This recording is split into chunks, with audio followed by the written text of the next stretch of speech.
Namaskar. Modi's Gandhigiri. Well, is that what is happening? Is Mr. Modi trying to be better than Mohandas Karamchand Gandhi?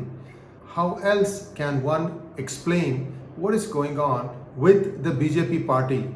I am seeing all these hashtags. I am with PM Modi. Modi ji Jio Hazaro Saal. You know, hashtags, pujas, rituals like Mahamrutyunjay, all these things will only, take you thus far. That doesn't mean that the threats that are there on PM Modi's life are going to go away. Come on now, get on the offensive, BJP. What the heck is going on?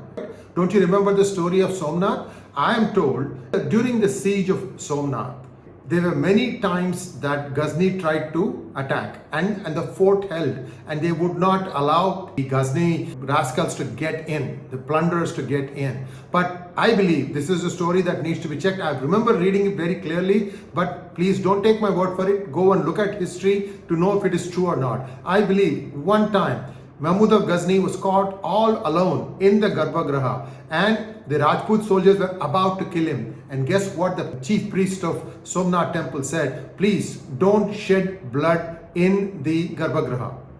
And they let him go. And then that momentary hesitation was enough for Ghazni to escape from there, and then his troops came to his aid, and after that, he plundered the place. He destroyed the Shiva Linga of Somnath. And by the way, there are 3 places that are believed to have the murtis in a floating position, meaning that the murti floated in thin air, mid-air. How was that possible? Because the then engineers and architects figured out a way, by way of placing magnets with the right amount of attractive force, to keep the murti float in the air. There were 3 temples that were supposed to have this. One was Somnath, the other was the Chidambaram temple, Nataraja, dancing Nataraja, and the third was the Surya Bhagwan in the Konark Mandir.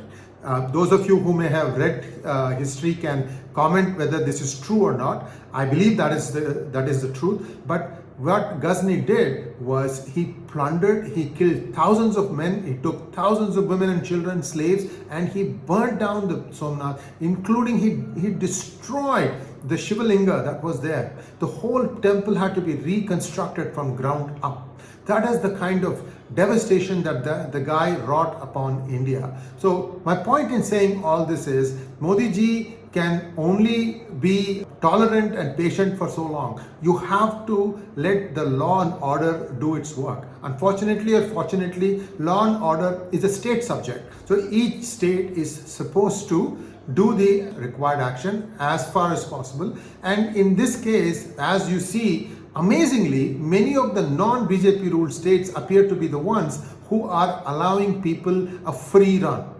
Whether you take Tamil Nadu, where RSS leaders, RSS activists actually, are isolated and killed, or in Kerala, the BJP doesn't seem to want to acknowledge it. Now what is happening? Other states are getting emboldened. You saw what happened on May 5th and May 6th in West Bengal. The ground level people of BJP, they were attacked, their women were threatened, their men were told to leave and then leave their women there, and nothing has happened till now. It's about 7 months. There was a commission, but we don't know what the results are. I'm hearing that the commission didn't find anything wrong, which is a travesty. I mean, you could see eyewitnesses coming to the commission and relating their stories. How can they find nothing? So this is usual patch up, don't clean anything up. You take the case of the Delhi riots. The Shaheen Bagh, nothing got stopped. Then the Delhi riots that followed. In the Delhi riots, see what kind of destruction that crook Tahir Hussain wrought. He was supposed to be a counselor for AAP, and on the day or the day leading up to that, 6 or 7 phone calls to Arvind Kejriwal. Why hasn't the government said anything about this? Why can't the government say, okay, this is the show cause notice to Arvind Kejriwal, or just play back those audio tapes? Let the people decide what exactly was the conversation between Tahir Hussain and this guy. They found Molotov cocktails, they found other kind of acid bombs and ammunition, and all this guy says is somebody came into his house and placed all these things. What hogwash? All they did was arrested him. Maybe he's still in jail, but nothing else has changed. The charge sheets, I'm told, are so bad that none of them are going to see the jail. So can't the Delhi police write a proper charge sheet? This is being done deliberately, many people say, because the Delhi police itself is corrupt.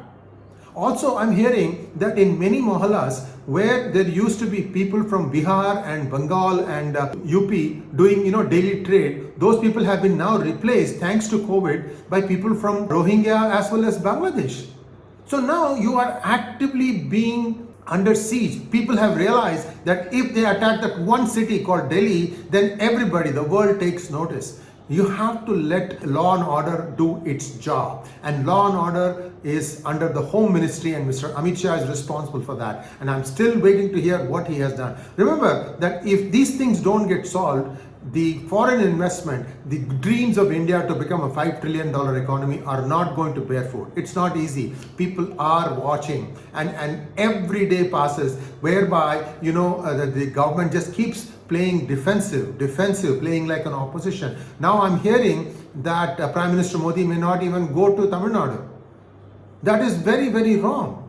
What are you trying to say, Mr. Modi? That you're afraid? If the Prime Minister of the country is afraid, I'm afraid that that's a serious problem.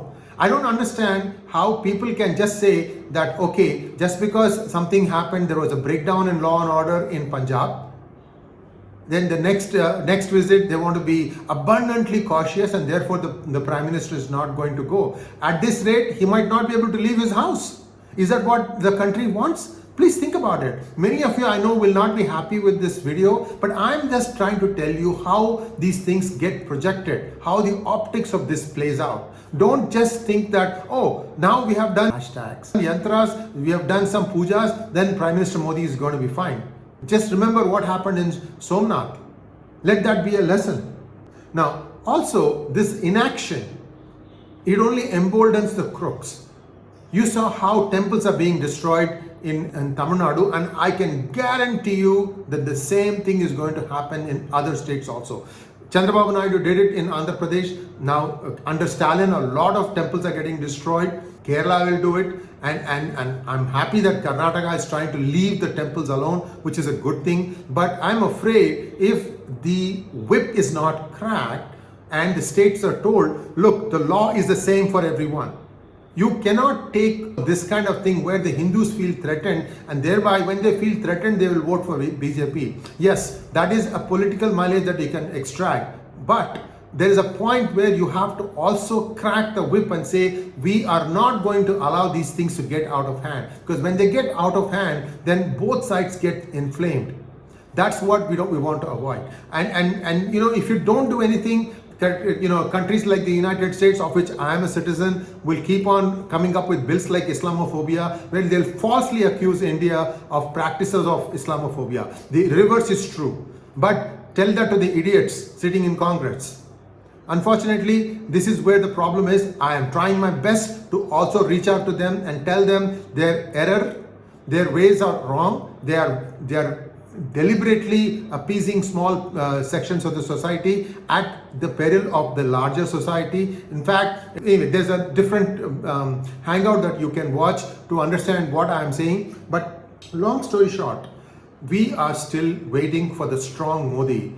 The Modi that used to spew fire when he was the chief minister, and even in the build-up to the prime minister in 2014. We expected a lot. Unfortunately, he's not delivering. When he doesn't deliver, it hurts the entire country. And today, India is having a golden chance of attracting a lot of investment because countries are fed up with China. Now's your golden chance. Don't blow it. Fix these problems. Act tough. Make sure that all the states listen to you, act and enforce law the same way across the states of India. Thank you. Thanks for watching. Namaskar, and please like, share and subscribe to our channel.